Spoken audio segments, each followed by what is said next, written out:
Hey guys, I'm Rachel Holt. I'm joined by Marcus Omar. Thanks for checking out our Facebook live chat for all you Night Owls out there. Hey, we got you covered with a halftime update here. Team USA taking on Jamaica right now at Levi's Stadium in Santa Clara, California in the Gold Cup final. Now, Marcus, this was one of two goals for Team USA heading into tonight. They want to win this game and they want to qualify for the World Cup. So those are two big goals right there, and they're trying to get one of those accomplished.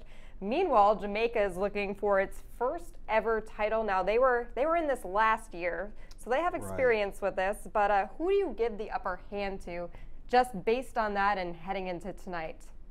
Well, heading into tonight, it was United States were the clear favorites.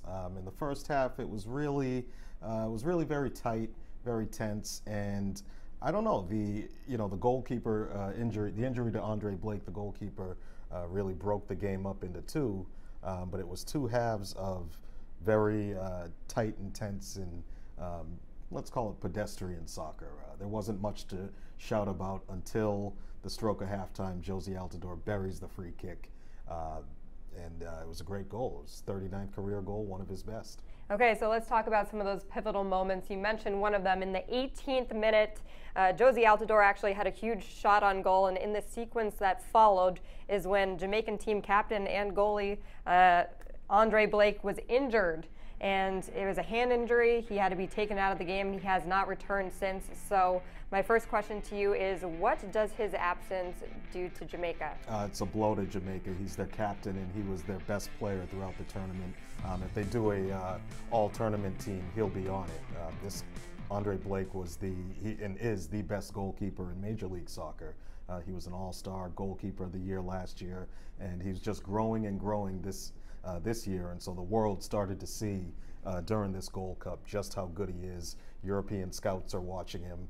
He's only 26 years old, has a long career ahead of him, but this was, supposed to be one of his pivotal moments and a shining moment in his career, and injury just struck him down. So it was really sad.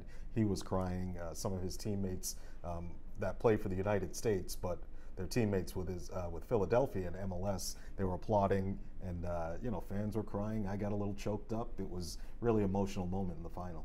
Good sportsmanship, and you hate to see stuff like that happen, but of course Team USA was able to capitalize, and JOZY ALTIDORE did score in the 45th minute. Are you surprised it was him finding the back of the net? Yeah, I don't think I've ever seen JOZY ALTIDORE take a free kick. He scored 39 goals for the United States, so 38 goals before this one, and I doubt any of them were free kicks. He's just not somebody who I expected to see standing over the ball, and let alone just burying a perfect strike into the top corner. Would Blake have saved it? I don't know. Nobody can really tell, but the backup goalie, DWAYNE, he was having actually a decent showing. His first couple catches were comfortable, and Jamaica was still organized. So, it's just a perfect strike from JOZY.